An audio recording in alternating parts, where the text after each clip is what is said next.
Welcome to the Virtual Health Revolution, the podcast dedicated to inspiring health coaches and clinic owners just like you to explore the heights of your potential in the digital era.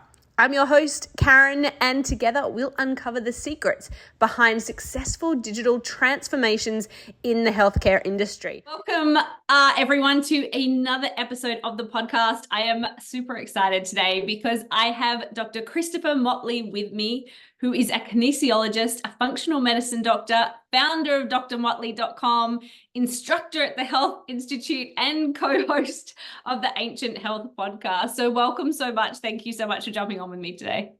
Oh, thank you, Karen, for having me.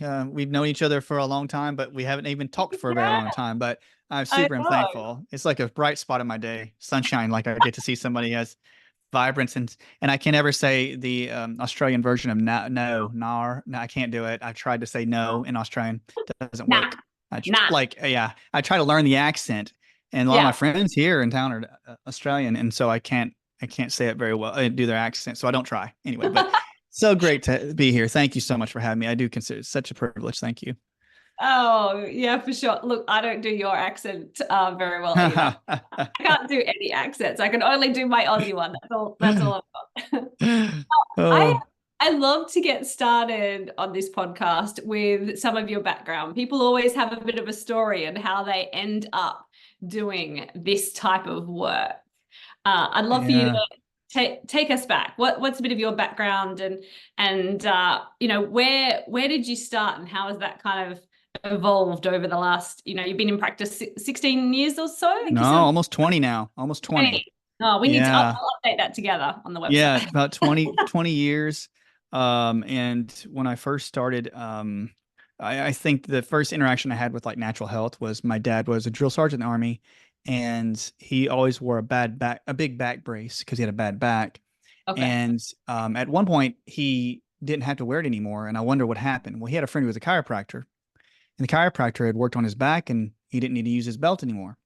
And, even at 5 years old, I was like pretty, your dad's always walking around with a stiff back. My brother too stayed in the same room with me. He had dust mite allergies. So he had to do inhalers and do shots with his allergies. Well, the same doc asked my dad to bring him over and do some upper cervical work. He said, like, the nervous system constriction in your neck will cause you to have some allergies. Worked on that. He started breathing through his nose. Because you're a kid, you hear your brother breathing through his mouth all the time. You get used to it. And when he didn't breathe through his mouth, I was like, is he alive? Is everything okay? So fast forward, I just decided that it's something internally, maybe it's like effects of God, divine intervention. I always thought, well, I either wanted to be a jet pilot, an artist, or something in healthcare. I don't know why those three things came into being. So different too. We're like, it's totally different, and maybe just like kids dream to be a jet pilot. And I must admit, that was on my kid list. I thought maybe because my dad was in the Air Force, Army and the Air Force. Yeah. Oh, okay.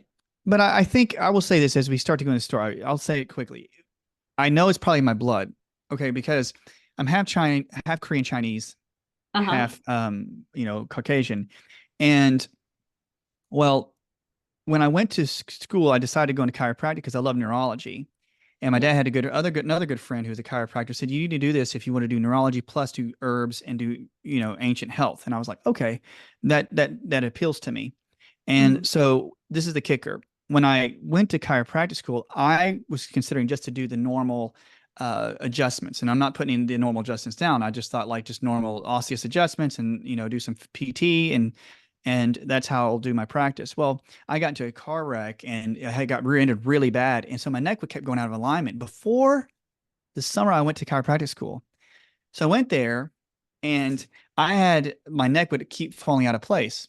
Oh my gosh. And no knock against the chiropractor who was helping me or my clinician at school.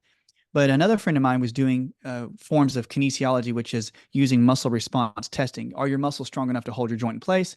I go and he says, come and let me work on you. He works on me and he says, well, it's not really your neck. It's more your gallbladder. And I was like, what do you mean my gallbladder? And he goes, the gallbladder meridian, he didn't explain it this thorough, but he was like, your gallbladder channel has everything to do with your neck. And if you look at the gallbladder channel in Chinese medicine, it goes right down the neck. He works on it. And guys, 2 days after, I felt like my body went through like rigor mortis. Like I felt every toxin in my body start to drain. And he did that, and all he did was rub neurolymphatic points around the meridian. Yeah. And then after that, a week after that, Karen, I literally did not have my neck go out again. And I was like, oh, that's pretty amazing. And when you know, I sat beside a guy in my class that was going to kinesiology classes. And so I was like, if that guy's doing that to make my neck feel better, I'm going to go do it. So then I started to delve into the effects of the circuitry of the body, not to sound fancy, the electrical patterns and how it affected my lymph flow. So I started studying that. And I was, you start to look at all these avenues with Chinese medicine where it meets Western medicine. And this is one thing I was like, why in the world would I choose this pattern? Well, when I was a kid, I could always make my hands get really hot. They talk about Qigong and Tai Chi and stuff, but I could make my hands get warm just by breathing differently. And I don't know why I would do it. I was like, oh, I can make my hands heat up and get really hot to where they always sweat. And my friends thought it was always weird. Well, my mom she's a little Korean lady. She really never paid attention to what I did. She just knew I was going to go to chiropractic school. And she was proud that I was going there. But she said, yeah, your uncles used to be in the hills of Korea. My distant cousins, basically, like they're like great uncles and such. And a few cousins, and they said that they in the hills where they grew up that they did a lot of herbals. And I was like, well, have I not met them? Why didn't I meet them? Because that's what I do. And she was like, nobody talks to those people. They're crazy. And I was like, thanks, Mom. I appreciate that very much. But when I got drawn to it, that's why I went into Chinese medicine, because it worked on me. I didn't, and if you go into the normal route, when we're talking like even like virtual world, clinical world, I already knew that I wasn't going to make a lot of money, like doing like a normal clinic where it's just like high volume, as many people as I can see. I kind of agreed with that. And I was like, because I get bored easy. So I had to let my mind investigate. So I had to pick a part of the practice that allowed me to investigate. And so it's worked. I've been about 20 years, and I hope that was a good explanation. But that's why I got into this route, because I got some really cool stories. But overall, that's the reason I picked like the Chinese medicine, Eastern medicine, kinesiology world, just simply because it just had a profound effect on me. Yeah, amazing. And I love so much, like kind of what you said about then the neck and the gallbladder. I love that you talk about so much of that stuff in your videos. Like I always get like blown away that I didn't know there was a link between, like you're always talking about, hey, you've got this symptom, maybe it's like this other organ that you'd never put together. Yeah. Really love it in your content. Like that part of content always, like, I don't know, I always really enjoy, because it's always something that, I don't know, I don't put together, but it works, right? Like it's the content, like where you think that, this is what I always say, it's like for fathers and mothers who have their kids who have, or themselves have these unexplainable symptoms, and they come in and like, gracious, doc, he's got these bumps on the back of his arms. And then, you think they're just bumps because they go to the dermatologist. The dermatologist said, oh, it's just this form of eczema, or it's a urticaria or something like that on their skin. But then as a practitioner, I'm not acting like, oh, I know all these things. It's just that when I do the acupuncture assessment, I kept finding their small intestine meridian was always out of alignment. So people say, what do you do to align? There's many devices. I use an old school pointer device. I use my pulse point. And so you can hear it. And so what happens is you can check which meridian is off. All that to say, start cleaning up the small intestine, and they'll go, you know what, doc, those bumps on the back of his arms are going away. And then you go, what? Yeah. And then this is over years. And then you look at the small intestine meridian. Where's it run? On the back of the arm. Yeah. Oh. And it's pretty funny though. I find it so interesting. And it interesting, but you think like even people that want to hear that kind of content, they're like, oh man, I've been struggling with that. Like I can't believe some of the questions that come in from those things. So yeah, I want some stuff to be practical. I mean, because I can do complicated like explanations of like genetics, and I love doing it. But I also want it to be somebody who's like, don't have a lot of time. Yeah. They're tired. They're like, I've been through all that. I don't want to take 15 pills. Yeah. What is this thing I can do? I'm like, hopefully it works that way, that it helps them in a short amount of time. Yeah, yeah, no, I love it. We'll get to your content in the middle in a minute actually, because you are like a prolific content creator. Like you create so much content. It's so great. But when we were talking about your story, you were talking about how you always knew you weren't going to do, you know, that really fast paced, I want to see 100 people in a day kind of practice. So what does your practice look like today? Are you seeing people predominantly virtually? Do you see people in longer sessions? Do you package up programs? How do you work with people? I have done different aspects. I have done packages. This is my room that I treat out of. So people ask, you know, I think when you're on Instagram, people think that you just do Instagram. That's all you do. It's like, no, I'm not one of those docs. I work pretty much. My schedule is I always try to take a Sunday and Monday off. But I have been able to work my way into doing at least 3 solid weeks. So I'm doing four solid days of work. And each session is going to range from 30 minutes to 45. And I know it seems like a lot of time for each patient. So it's not like a high volume where you can see like 20 or 30 people in an hour. I'm doing kinesiology and acupuncture. And so I usually start, if this is where we're at, like I'll start at 9 o'clock in the morning, 8:30, 9 o'clock in the morning. Sometimes I don't get done till like 6. And I know it seems like a lot with a few breaks in. Now, that it's 4 days a week, but then there's one day, which I've almost increased it. I could to 2 days a week. Into virtuals. So virtuals, and I'm not saying that it was easy, but I would say that when I opened myself up to virtuals, then I do 1 day a week strictly virtuals, but I have virtuals throughout the week, even in my in-office days. So, you know, it's like 5 days a week for 3 solid weeks. The last week of the month, I still do virtuals. Like I can have a day or 2 of virtuals in that last week, but I do a lot of try to shoot my content in that week. Okay. So that's how I set it up. Yeah. And my longer sessions, and I hope that people are the practitioners out there. It's like, do I offer programs? I have done that, and I do that with certain families. So I try to give them like maybe a small break or discount. But normally, you know, like you've heard some doctors, like I have a certain amount of patients, and I'm thankful for them with all my heart, that when you do, if you care, in my opinion, you just really care for a patient, they really don't want to leave your side. And you know, and program, it is kind of like selling a program, because like a lot of my patients just have a repeat set. They don't want to stop, even though I told them you don't need to be seen for 6 months. So programs do work.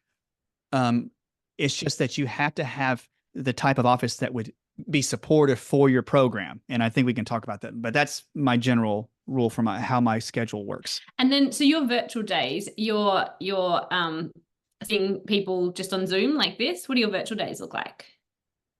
Virtuals are Zoom. There's different new platforms, but I use Zoom. I use Practice Better. I use Practice Better. It works really well. And then on the Zoom, most people ask me like, what would you do? Advice for people out there. In Chinese medicine and Eastern medicine, there's a lot of hand circulation patterns. There's a lot of tongue circulation patterns. There's eye circulation patterns. So I had them upload pictures of their tongue, their hands, their eyes. And I do quite a bit of analysis just on their eyes, hands, and tongue.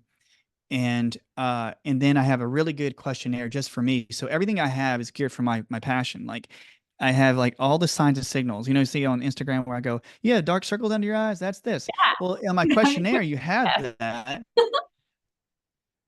And then you go, well, how many times do you pee a night? And they'll tell you. And then you go, oh, you have kidney stuff. Now, I do use different frequency machines with my Zoom. And some of them are called like scalar wave machines. Some are called radionics machines, where you can actually use voice analysis and even use hair analysis. If you get hair samples from the patient, they send it to you, and you can actually have an attempt through the machines to find out what frequencies are given off by the hair or by the spit. Wow. And there's a lot of, and some instruments in the US are, I'll say outlaw. They're just not FDA regulated, and they won't let them in. So you have to be mindful of that. But I don't use that as my diagnosis. What I'm trying to do is I try to use those type of instrumentation just to give me an idea of what could be going on, like if there could be the frequencies of bacteria, yeast, mold, viruses, parasites. So when a patient comes in, they're getting an idea of what infections could be there, what food sensitivities could be there. And as I'm looking at their hand circulation, you get an idea of how they approach their emotions. Yeah. And then you can talk to their emotions, and they'll usually, and not sound cocky, usually they'll say, yeah, that's how I handle my stress. That's how I approach life. So they get this conglomerate. And then the thing I'm thankful about virtuals though, Karen, is that I'm not like saying I have all the answers. In fact, doing virtual work has helped me in my practice go, no, I need to refer you to this other doc because this doc can do quite a bit better job than I can. But that keeps people wanting to come back in because they know I'm not going to just tell them fluff. Like I want to tell you the truth, what I think. But that's helpful, even just to be able to know who to like refer to. You're almost acting as their primary care doctor almost, because then you can send them off to the people that can help them get the results all together. You know, because it doesn't always be one doctor that can do everything. I think it's okay to be able to work in teams of people, right? Like that's how you would get the best results. That's exactly what I think, that when you think about virtual world and virtual healthcare and clinics, that's one of the number one things I always tell the people who are starting to come in, they're going to do it. I said, please be informed that I have you have good blood work and labs that I send to the patient. But I say, get good contacts with like medical doctors, cardiologists and stuff. So when you come to a point where you look at your blood work from that patient, you go, well, that is something that is crazy. You need to go see my friend, or you need to talk to them. Connection is the biggest key. Yeah. And that's where I say my success comes from. Yes, I've helped people I give them herbs to take, and I'm thankful. Like, I've had the other day, Karen, I had a patient that called me up kind of scared. And he was like, doc, I don't want to send you a picture through the portal, but what is this? And I was like, what? And he had these flukes, big flukes come out of his, and it was just like parasites. And he's like, do I need to go to the colon doctor? I was like, you can go get it checked. I don't, suspect there's something crazy. It's just like, they get a little bloody but I wouldn't be able to do that in my first, when I was younger, like you just said, it's great to have a community of people to send that off to and to say, is this better? Are you okay? Is this person doing okay? Yeah. Yeah. And how did you set up that community? How do you find your connections? I will say by trial and error. I would say that over the years, I will say that it is my experience. I've been about 20 years, and in the area I'm in, since I stayed here, it's just like I had to learn by word of mouth. But now, with Instagram and social media, you usually you usually get a good vibe of a doctor you see online. You go, I like that person. She's great, and you know that they have a good heart, and it's so much easier now, and the testing's so much easier. So, like, I've gotten in contact with so many people that do like lymph doctors and stuff. And I tell my Instagram people and stuff, or even people, I'm like, go follow him, go do a consult and see what they have to say. So it's easier now than it used to be. Yeah. So how important do you think that content is then for making those connections and being able to be seen as that expert in that field? Like, I mean, you're referring people based on their social media content, right? Which is amazing. It is. And I think you do have to have I don't say you have to have knowledge of like Stop Chasing Pain. I'm not plugging him, but he's like one of my buddies, Dr. Perry, and he's really good with lymph because he's been doing it for like over 30 or almost 40 years or something. Yeah. And you start to see the content. And I do believe that, my experience, I can look at something and go, I think that would really do well with my patient. Yeah. And you have to, you do have to look into some quality control. You have to kind of look into see if they've had a good reputation and their patients from before have done really well. I get that. That's true. You're right. And, but when I've learned though, and I say energetically, like I do like kinesiology and acupuncture, it seems like the more work I do here and on people, is like it attracts the people that you're going to work with. Like you naturally start to attract and you gravitate towards the people. And of course, you don't know how the phone is listening. I don't know. But if you start to see content, you're like, oh yeah, that kind of gels with the approach I enjoy. Mm-hmm.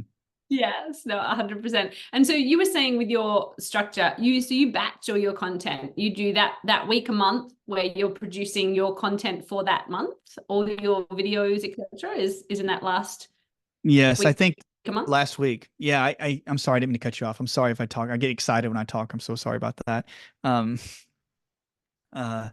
But no. Yeah, me too. I do the same. Let's do it. I do. I get excited. I think that when you batch, I've just started really doing that lately. And the reason being is because people who are doing virtual and then doing, social media. Okay, so when I first started out, it was hard work. Like I got to I think 30 or 40,000 followers, but I did it the way of like, just I'd come to the office. I would literally get up, around 5. I would drive to the office, and I don't think it was the smartest thing to do, but I would take my phone and I would just speak into it and just tell, and write up content for that post for the day. I didn't do any like move. I just did like stationary, just pics with the post. And I did that for almost 2.5 years, maybe 3. And I did it almost every day for those times. And I took like holidays off and stuff. Now, it's people know algorithms better than I do, but I'd say when I batch, what I was saying, I couldn't do that anymore because when you get so busy with virtuals, you guys know as well as I do, I'm working on people all day. I wish I could stay online. I'm serious. Some of my friends can do that and they can make killer content, which I'm totally proud of. Wish I could make more content where people could see me working on a condition, but that's, I know I can't really do it all the time. So yeah, my friend who runs he has a really good guitar lessons teaching online. And he started doing batching. And I know you probably suggested people, but what I do is I try to take those days, and you can batch a good amount of reels. If you know your stuff, you can do like 15 to 20 reels in a day, like in an hour and a half to 2 hours if you know your stuff. So I'm training myself now even more. I've talked to the guy who used studio. I'm like, 2 days a month, I'm going to batch everything I can and do all my membership videos and stuff. And it's been working. And like I have a setup here, and I know we're going to this, but like for suggestions to people, it's like all the people I do know that had high content, they batch. Like I know you, like I don't know if you do this, but like one of my friends, I went out and did his podcast, I do. Digital Social Hour. He's my buddy Sean, and he's out there, and he asked me a long time ago to do a podcast, and he'll message me or sometimes like I'm not trying to, but he's such a smart dude, and he was telling me that like in 1 week, he's like, he posted it, but he's like, I'm going to shoot 30 podcasts this week. He's batching them. And when I was there, guys, I did the podcast. He had like 4 or 5 more people lined up. He was bringing them in. He was very kind. He was just like, I'm just doing this. And so I was like, I need to look at that model because I grew and I was reaching to like over 1 million counts when I was if I had to post every other day. Yeah. So I know we went down that route, but that's how like batching is probably one of the smartest things that I've followed the instruction of my friends to do. Oh yeah. Yeah. I do the same. I have to like have a day, and you're right. I like put a spreadsheet, and I usually have like what video it is. And then I put like 3 dot points of what I want to make sure I cover in that video. And if I've got like a hook or something, I want to make sure that's in that video. And then I have like my list, and then it's like video shoot. And as you said, I can get like 20 done in, like an hour and a half or something, a couple of hours. You can bust out lots, and then you've got your content almost for the month. Done. I'm with you. And I think that once I train myself even more, like, even here, I'm like, I got to get myself in mode. Because do you ever find this? I think the people out there too, like when I'm working on people, I always have my golden hours, and I can't stress that to people. When you're batching, find out in the Chinese medicine clock, this is how nerdy I get. In the morning, I'm not saying I'm not a morning person, but I do wake up and I want to ease into the day. My golden hours are like 10 or 11 to 2. Okay. Sometimes at 5, I can start up and do like 2 hours, 5 to 7. But I want to practice what I preach. But I'm like, on the batching days, at least I have the whole day to batch. And I can just pick my time and I can knock it out. But I'm going to tell you something. You try to work against your natural flow. It's a hard thing to do to make videos when you do that. So I think I've gotten smarter in social media. Yeah, I totally agree. But I'm the opposite to you. So my golden hours are like morning. Like I'm like morning golden hours in the morning. But if you try to get me to do anything after about like 8 p.m. at night, like I'm like shut down. I can have a meal with you or a chat, but you try to get me to think like, nah. We're all late, but we know our golden hours, right? When like you perform the best. Oh, I've paid attention to that more serious as the years go by. And so I'm trying to make a schedule now. Like you say, that like one of the most important things I think with virtual world and clinical is capitalizing on the strength hours of your strength. Like you need to really do that, and then capitalize on the hours where you need your respite. And so people say I'm not the best at following it, but I push myself so much in regular on hand practice that virtual is still intense. Virtual is like you have to be there fully present, but the mixture of that with doing Instagram batching, it's like you better make sure like you take your B vitamins and your minerals and stuff like that. I'm saying, that for sure. Like it's true. Yeah. I love that. Now, one of the things you just mentioned before was your membership. Tell me about your membership. What does that look like? I need to do more work on on the membership, as in giving better membership videos of what's entailed. But I've been trying to cultivate the membership for, like we say, patients who some people really love to get entailed. So I made the membership for people who like to get nerdy about content. But I also wanted it to be to where it's like the mother or the father who has a child and they're sick, and I keep getting the same answers when I go to like the ER or something. But what I've tried to do is I've created a ton of videos that have, that talk about different conditions like strep, staph, bacteria, Lyme. But I also wanted it to be very engaging community because if you guys are looking at a membership, there's different styles. And so I made mine more Q&A. And I don't know if that's a great avenue to help it grow. I haven't really advertised it. That's another problem I need to do. I need to put that out there. But I find that more of the people who return, I think one of Seth Godin's book about marketing, he says, and I'm not calling the people who are in the membership maniacs, but he was like saying you'd rather have 500 good maniacs than you would like 5,000 people who are just going to look at it for a couple months and leave it. And I agree, like because you put your passion in something, you want it to be really effective. So I do Q&As like almost 3 times a month, weekly. Okay. Yeah. So I pop online, and that's what you get with the membership. I'm getting back into to do more informational videos, but you get a lot of info from your members about what they like to hear. If you do a Q&A, some people do it reverse. You know what I mean? Like if you do something and they say like, "Oh, I'm going to do a video on Lyme." What if 100% of your people don't want to hear about Lyme? At least do a Q&A and they tell you like, "Oh, my kids got strep today." And then I'm like, "Well, I'm going to put a video of strep out." So yeah, talk to them. Hey, talking to people, you find out what they want. Exactly. And community, they love you after a while, and you love them, and you want a community. Like that's how my membership is. I hope that answers the question. So I'm trying to get to where there's a lot of good products on there and good graphs about like when I talk about methylation. Some people like to go nerd out, and I say, well, if you look at this, and I need to get a little bit more entailed about that, but it takes a lot of work. But I try to make it to where it's digestible, digestible information.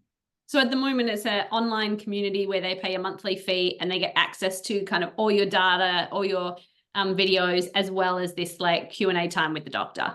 Q&A, yeah. And I think that what I'm going to do to help patients even more, like Q&A time, is I was talking to the members and they really want to watch with the permission of any clients or anything like that. But I may have times where if it's a really hard condition, like even structural problems, is to show them structurally what I would do or what they need to focus on a patient. So it's like, when you pay for a membership, like if somebody's like, I'm going to go listen to my favorite musician and they have a membership, what does the person want to see when they go? They want to see part of their life. They want to be like, I want an hour of their life every week if I can. Yeah. I give about an hour and a half, maybe 2 hours of a Q&A. And then, so a group setting, right? The Zoom, you'll see all the people on there. And if you want to cancel out your camera, so you don't, I get that too, but I kind of want to make like a community family, and it's funny because now like the membership, Karen, those individuals, they talk to each other now. They get each other's numbers, and then they're coming online and they're like, I was just talking to such and such, and she was telling me this is the stuff. And I'm like, you guys really don't need me anymore. You could just, you just need to get your own health form. Like, and I try to cultivate that. It's amazing, right? Yeah. Because that's like valuable. I think that becomes it's almost more valuable. That becomes value in itself. People don't want to leave because they don't want to leave the community, right? Let alone the Q&As with you, but they don't want to leave each other. Like, I think that's what really, keeps people in. Perfect. It is. I think that's anything like even with virtual clients, and people here is that I'm asking you too. It's like when you work with people that have been hurting for so long and have health issues, like you're going to have the majority of those people say that when they went to a normal physician or something, not putting any other physician down. I'm just saying that they've been told like, oh, they're kind of crazy, or you're just thinking this up and da, da, da. But if you have somebody from a different angle, these people have been through it and they're like, man, I've been to every single doctor. And then you say, I don't have all the answers, but these other people, we're in a community talking about this. And they're like, you mean the bump on the back of my arms is not just in my head? I'm like, no. And You're right. It's like a community where they feel safe. So they don't feel crazy and they feel safe. Yes. And I mean, I don't even know why that's such a thing, but doctors, I mean, again, I'm not trying to put anyone down, but doctors do. They say it's in your head all the time. The amount of people I hear where their doctor just says Oh, it's in your head, it's in your head. That seems to be the answer when somebody doesn't know. Whereas they could yeah. just refer to somebody else. Hey, I'm not sure. I can refer you to somebody else, right? That should be an okay answer. It's a shame. It's shame. You're right. Yeah. And I think referrals, like when we're talking about people, like we're going digital and social, like just like you just said, Karen, like we can keep going. I just make sure that if you have that inkling inside of your heart that you go like, this is something that I know that somebody else could help them more with, that we need more doctors like that. That'd be like, um, Yeah. I just say this. I had a patient and I won't take a lot of time, but I had a patient one time and she's been a dear patient of mine. I've been working for years and she always had high blood pressure and heart situations. But from my examinations, I always felt that she had strep, really bad strep in her heart. And she always would show up with a fungal, they call frequency. Like I knew it was in the body, but I was like, she would consistently show it. And but she was really sensitive to certain herbs, and I get it. And she's like, she was scared to take Yeah. it. Um, Fast forward, there was a doctor that she went to one of the big hospitals here, and they finally did an X-ray of her lungs. What they find? Fungal spots all in her lungs. Wow. But that doctor, instead of just saying, well, it's just some stuff here, that doctor said, you know what? I think this could be something that's out of my league. I need you to go to this disease control doctor. And sure Okay. enough, she was on antifungals for over a year and a half, and it finally cleared after a year and a half. But I'm just saying, Wow. referrals, learning to, that's how it happens. And now she's a He actually healthy, gets happy better. patient. Mhm. Yeah, yeah, Yeah. that's amazing. It much better if someone can say, "Hey, I'm not sure how to do this, but it's something. Here, go to this Yeah. person next step." Yeah. Yeah, I love that so much. Um, so talking about content, the other things you do, so you're an instructor at the Health Institute and a co-host of the Ancient Health podcast. Tell me a bit about those two things. How did you get involved? How are they going?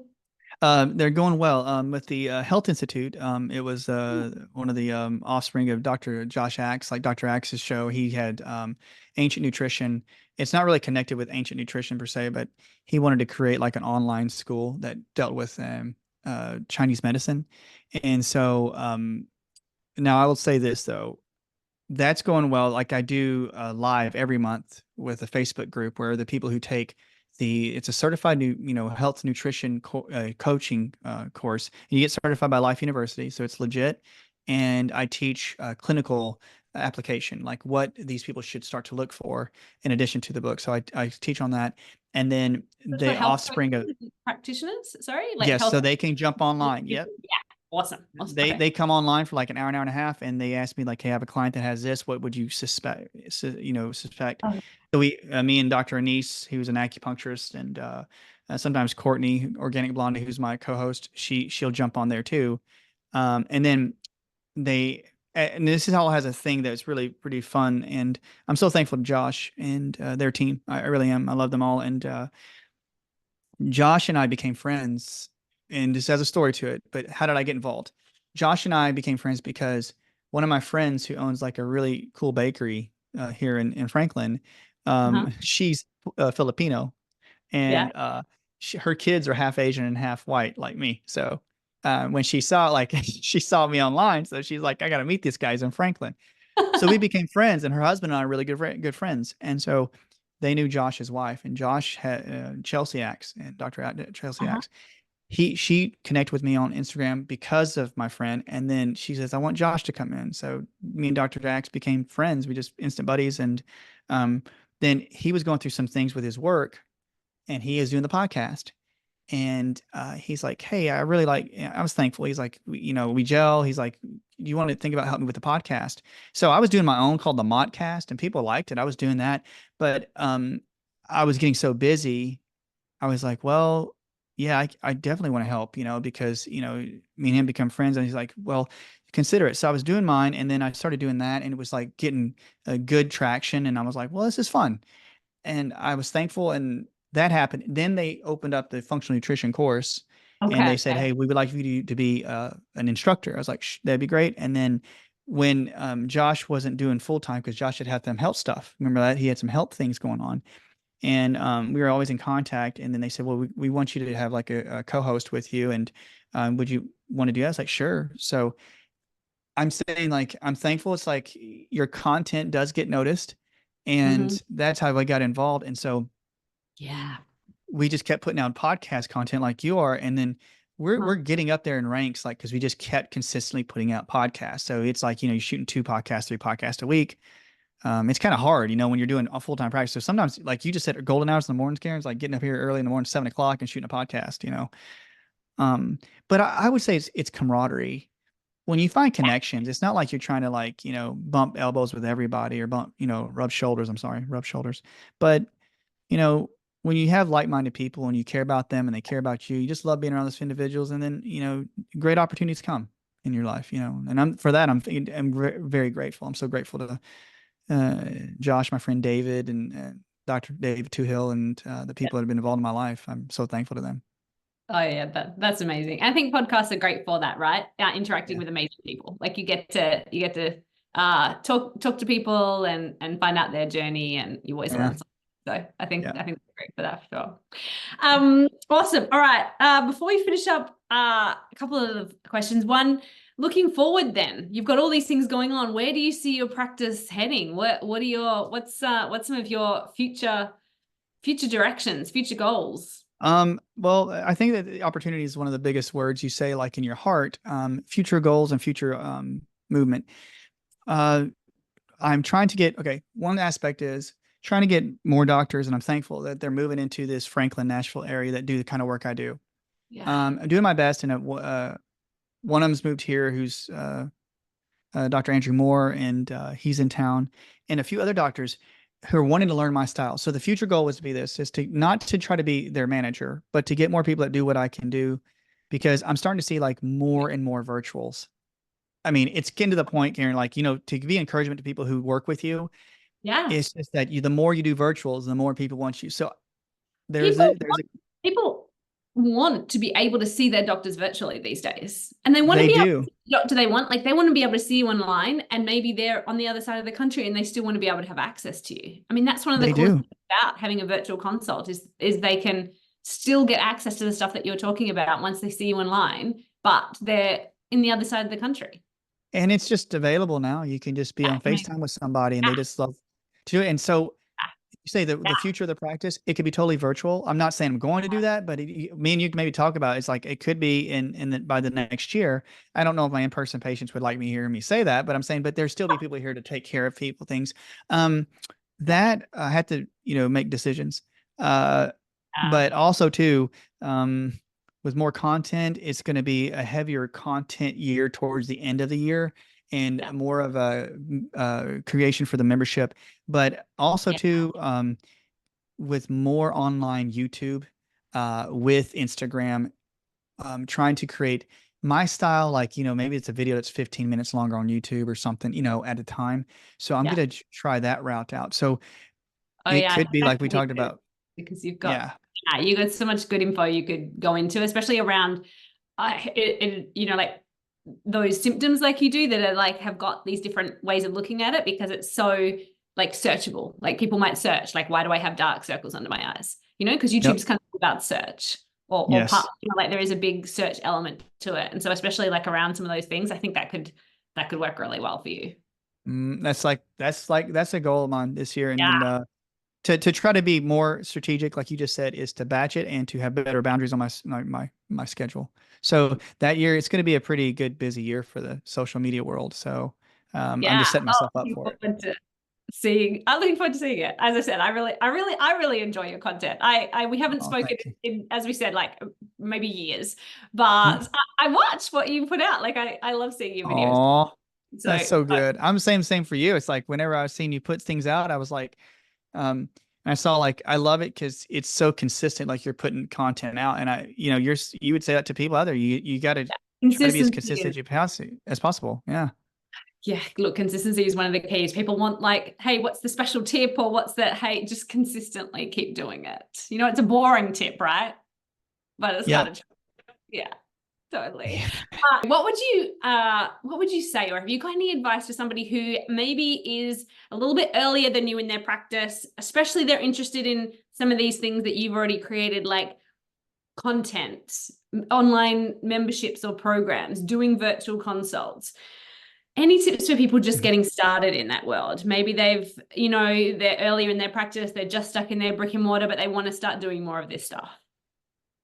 Yeah, I always say that if people say about the niche, and I say the niche as in if you're in your brick and mortar and you find out the niche that you're good at, like whatever you're doing, like I do a lot of Eastern medicine with kinesiology, and I say this: take the thing you're passionate about and try to carve out a 30 minutes of your day.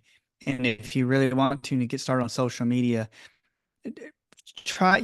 people say, well, I don't know if I'm good in front of the camera. You do have to get over that aspect. You just need to find something you know well and talk about it. You don't have to know everything about the subject. You just need to know what you know well. And sometimes people are like, well, what if I don't know enough? I'm like, heavens, I've been in this game for 20 years. I don't know half the things I should know. But do that. Start doing it consistently. If it's every day or every other day, do that consistently. And you won't run out of content, because if you're passionate about something, you'll always find an angle for it. So that's, and, probably get, there's some people that, right, Karen, like that know some of the algorithms, like do a thumbnail with like your quote, do it, this, that. You can find some things like that, but people want to see your face. Yeah. And they want to see how passionate you are. Yeah, I think face always works better. And also, what you said about kind of just get over it, just shoot the video. I always like to say, think about the person. Like if your video, like maybe your hair looks awful and your background's not perfect and you didn't articulate it right. But if one person hears it and gets an aha or gets an idea or gets some help, it's worth it, right?